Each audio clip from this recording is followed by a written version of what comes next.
સુઈગામ તાલુકાના બોરુ ખાતે જિલ્લા કલેક્ટર શ્રી વરુણકુમાર બરનવાલની અધ્યક્ષતામાં જિલ્લા કક્ષાનો પ્રજાસત્તાક પર્વ ઉજવાયો। બનાસકાંઠા જિલ્લામાં 26મી જાન્યુઆરીને 75માં પ્રજાસત્તાક પર્વની આન બાન શાન સાથે ઉજવણી કરવામાં આવી। સરહદી સુઈગામ તાલુકાના બોરુ ગામે જિલ્લા કલેક્ટર શ્રી વરુણકુમાર બરનવાલની અધ્યક્ષતામાં જિલ્લા કક્ષાના પ્રજાસત્તાક પર્વની ઉજવણીનો શાનદાર સમારોહ યોજાયો, જેમાં કલેક્ટરશ્રીએ ધ્વજવંદન કરાવી તિરંગાને સલામી ઝીલી હતી। આ પ્રસંગે મોટી સંખ્યામાં લોકોએ ઉપસ્થિત રહી કાર્યક્રમ માણ્યો હતો।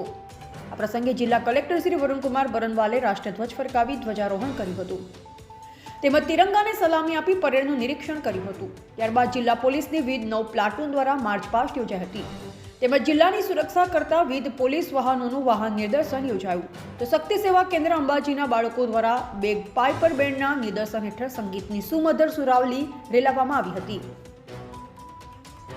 પ્રજાસત્તાક પર્વની ઉજવણીમાં ભાગ લઈ રહેલ જિલ્લાની વિવિધ શાળાના બાળકો દ્વારા સાંસ્કૃતિક કાર્યક્રમો યોજાયા હતા, જેમાં બેટી હિન્દુસ્તાન કી, હું તો પાટણ શહેરની નાર, એક વણઝારી ઝૂલણા ઝૂલતી હતી જેવા સંગીતમય કાર્યક્રમોએ લોકોને મંત્રમુગ્ધ કર્યા। જ્યારે સૂર્યરસનું વર્ણન કરતી ફ્રીડમ ફાઇટર, તલવાર ડાન્સ અને ઝાંસી કી રાણી જેવી પ્રસ્તુતિઓને લોકોએ તાળીઓના ગડગડાટથી વધાવી હતી। આ પ્રસંગે બનાસકાંઠા જિલ્લા પોલીસના ડોગ સ્કોડ દ્વારા ડોગ શો યોજાયો, જેમાં ડોગ રોશની અને લકીએ ડોગ હેન્ડલરના વિવિધ આદેશોનું પાલન કરી બતાવ્યું હતું, તેમજ વિવિધ જમ્પ અને ગુના શોધકમાં મર્ડર અને ચોરી લૂંટ જેવા ગુનામાં ડોગની ભૂમિકાનું ડેમોન્સ્ટ્રેશન કરાયું, જેણે લોકોને અચંબિત કરી દીધા। ત્યારબાદ જિલ્લા પોલીસ અશ્વદળ દ્વારા હોર્સો યોજાયો હતો, જેમાં રિયા, સોફિયા, માઇકલ અને બલરામ અશ્વના અશ્વરોહકો દ્વારા કરાયેલા દિલધડક સ્ટન્ટે લોકોને આશ્ચર્યચકિત કર્યા હતા। આ પ્રસંગે કલેક્ટર શ્રી વરુણકુમાર બરનવાલના હસ્તે સુઈગામના મદદનીશ કલેક્ટર શ્રી કાર્તિક જીવાણીને વિકાસ કાર્યો માટેની 25 લાખની ગ્રાન્ટનો ચેક અર્પણ કરવામાં આવ્યો, તેમજ જિલ્લાના રમતવીરો, કલાકારો અને વિવિધ ક્ષેત્રમાં ઉત્કૃષ્ટ કામગીરી કરનાર અને અગત્યની ભૂમિકા ભજવનાર 152 જેટલા લોકોનું પ્રમાણપત્ર અને શિલ્ડ આપી સન્માન કરવામાં આવ્યું। તો ખેલ મહાકુંભમાં ઉત્કૃષ્ટ પ્રદર્શન કરનારા રમતવીર વિદ્યાર્થીઓ તેમજ દિવ્યાંગોને પણ મહાનુભાવોના હસ્તે સન્માનિત કરવામાં આવ્યા હતા। કાર્યક્રમના અંતે સમૂહ રાષ્ટ્રગાન કરવામાં આવ્યું, તેમજ મહાનુભાવોના હસ્તે વૃક્ષારોપણ કરાયું।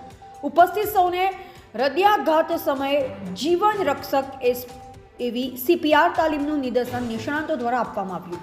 આ પ્રજાસત્તાક પર્વની ઉજવણીમાં સાંસદ શ્રી પરબતભાઈ પટેલ, ધારાસભ્ય શ્રીમતી ગેનીબેન ઠાકોર, મહામંડલેશ્વરની જયરામદાસજી, અગ્રણી શ્રી સરતાનભાઈ દેસાઈ, જિલ્લા પોલીસ અધિક્ષક શ્રી અક્ષયરાજ મકવાણા, નાયબ વન સંરક્ષક શ્રી અભયકુમાર સિંઘ, મદદનીશ કલેક્ટર શ્રી કાર્તિક જીવાણી તથા શ્રી સ્વપ્નિલ સિસલે, પ્રોબેશનર IPS શ્રી રોહિત કુમાર સહિત વિવિધ વિભાગના અધિકારીશ્રીઓ, પોલીસ જવાનો, શાળાના વિદ્યાર્થીઓને સરહદી વિસ્તારની રાષ્ટ્રપ્રેમી જનતા મોટી સંખ્યામાં ઉપસ્થિત રહી હતી। અહેવાલ નરેન્દ્ર ભાટ સાથે ક્રાઇમ પોસ્ટર ન્યૂઝ।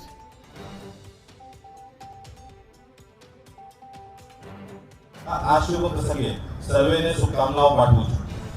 આપના દેશની સ્વતંત્રતા માટે પોતાના પ્રાણની આહુતિ આપનાર આપના અનેક વીર સપૂતો સહિત રાષ્ટ્રપિતા પૂજ્ય મહાત્મા ગાંધીજી, લોખંડી પુરુષ સરદાર વલ્લભભાઈ પટેલ, બંધારણના ઘડવૈયા ડૉક્ટર બાબા સાહેબ આંબેડકરનું સ્મરણ કરી તેમને શ્રદ્ધાંજલિ અર્પણ કરીએ, તેમજ મા ભૂમિની રક્ષા કાર્ય શહીદી હોનારા અનેક વીર શહીદો અને રાષ્ટ્ર સપૂતોના જીવનમાંથી પ્રેરણા લઈ મહામૂલી આઝાદીનું આપણે સૌ જતન કરીએ। ભાઈઓ બહેનો, આજનો દિવસ સમગ્ર દેશવાસીઓ સહિત વિદેશમાં રહેતા તમામ ભારતીયો માટે અત્યંત ગૌરવપૂર્ણ દિવસ છે। આજના પાવન દિવસે આપણે આપણું બંધારણ અમલી બનાવીને લોકતાંત્રિક ગણરાજ્યનો સ્વીકાર કર્યો હતો। આપણા લોકપ્રિય વડાપ્રધાન માનનીય નરેન્દ્ર મોદીના શક્તિશાળી નેતૃત્વના પરિણામે આજે વિશ્વભરમાં ભારતનો ડંકો વાગી રહ્યો છે અને આપણો દેશ વિશ્વની મહાસત્તા તરીકે ઉભરી રહ્યો છે। વડાપ્રધાન માનનીય શ્રી નરેન્દ્ર મોદીના વડપણ હેઠળ આપણો દેશ અનેક કીર્તિમાનો સ્થાપી સ્વરાજ્યની દિશામાં દૃઢતાપૂર્વક ડગ મારી રહ્યો છે।